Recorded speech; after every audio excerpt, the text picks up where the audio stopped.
interview and job search strategies that work. I'd like to thank everybody for listening to this podcast. What this podcast is about is helping individuals get an IT job, entry-level IT job. You work at Walmart, you work at McDonald's, you work anywhere, you work at sales, and you just want to get into IT. You don't know how, you're not really sure who to talk to or how to do it. Well, that's what we talk about in the podcast. That's really the whole idea about the podcast, is helping you, the individual, get a job in IT. Recently, somebody asked me, they said, how does a company, how do they go about getting people and hiring them? What do they do? What are their processes like? So I'd like to kind of explain that a little bit. I know a little bit about it. And here we go. So typically what happens is a company, we're going to call it Acme. You probably know the Looney Tunes, watch Looney Tunes or Bugs Bunny on the old on YouTube, rather. And what happens is the company, Acme, we're going to call them Acme. What they do is they put aside 3 months' salary.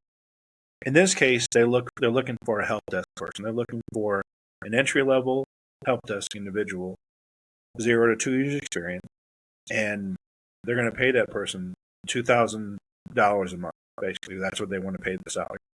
That's kind of low, actually, but we'll say it's $2,000 a month.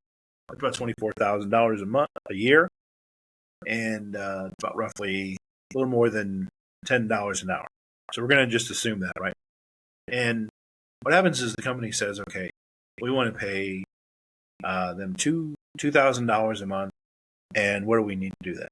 Okay, well, we need at least 3 months of salary, and we need at least double that, right?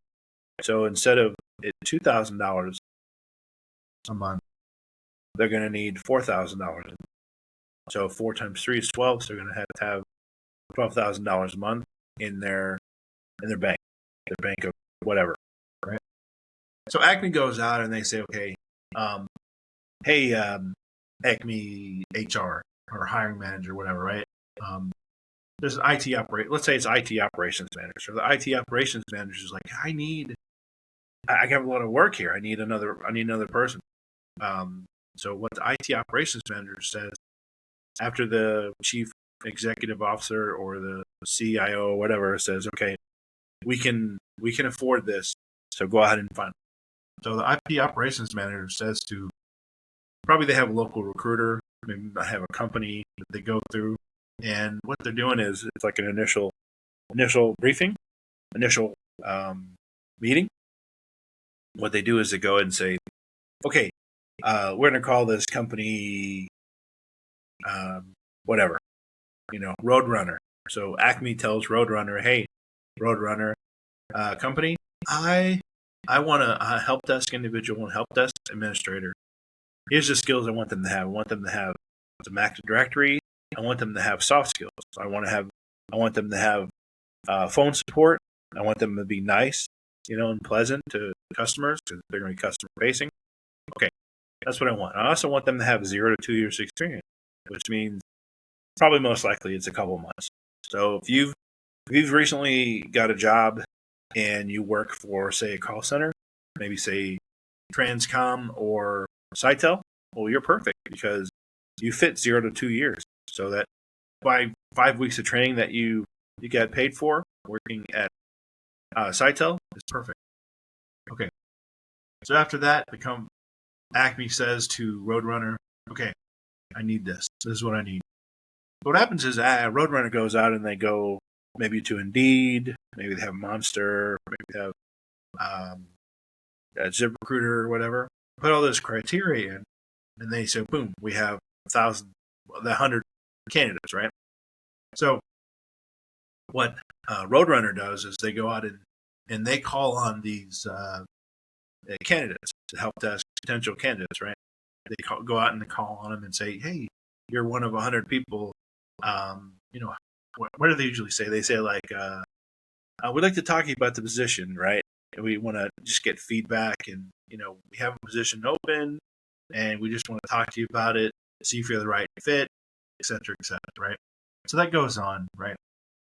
And Well, after that, so we have 100 people that Roadrunner gives now to Acme.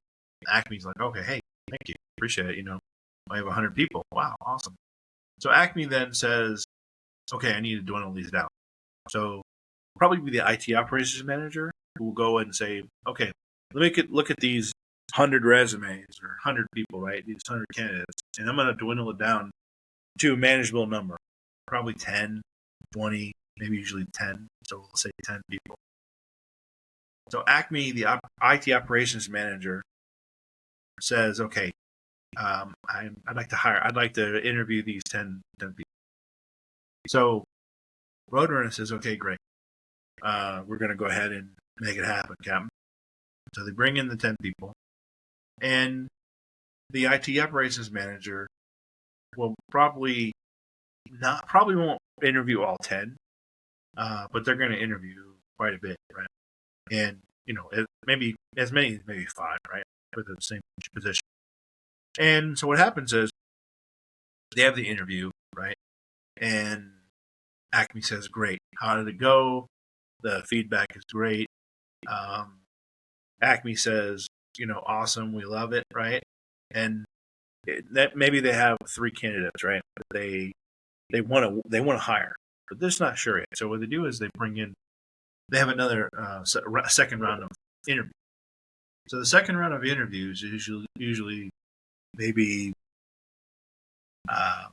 it's more technical, or maybe it's might be more personable personality traits, maybe behavior traits, something like that, right?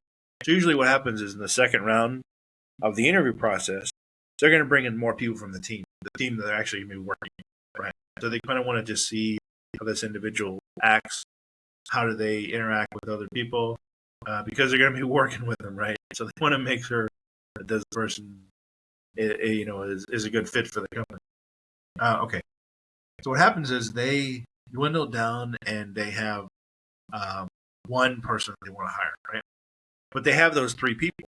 So what they do is they send an offer to the one person, and it's almost like a contingent offer, right? And so the IT operations manager gets with the HR, and HR of Acme sends out a job offer.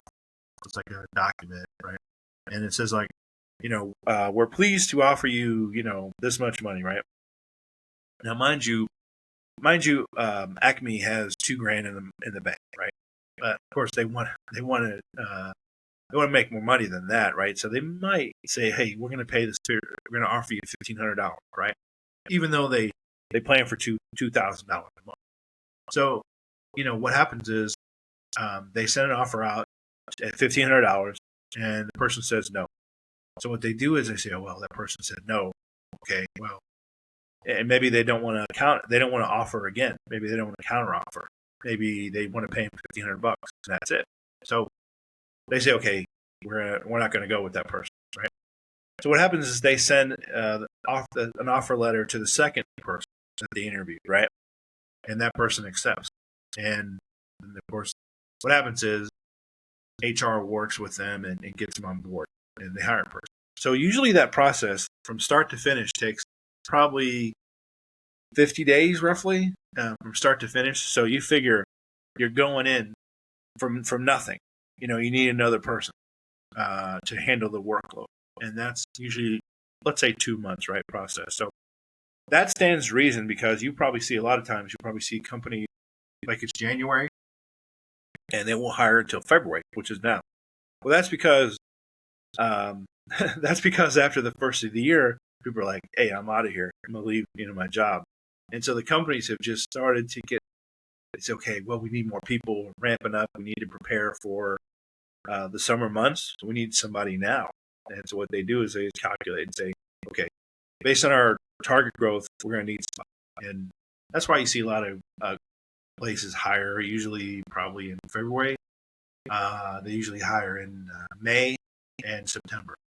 And those are usually the hiring times of the year.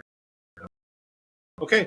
I really appreciate everybody listening to this podcast. Like I said, if you want to reach out to me, ask me any questions, maybe give me, something you just want to know about IT, right? Hopefully I can answer it, right? If I can, I can definitely find an answer out for you, job wise. You can send me a message on Twitter. It's Gary McNeely IT, so that's my Twitter handle.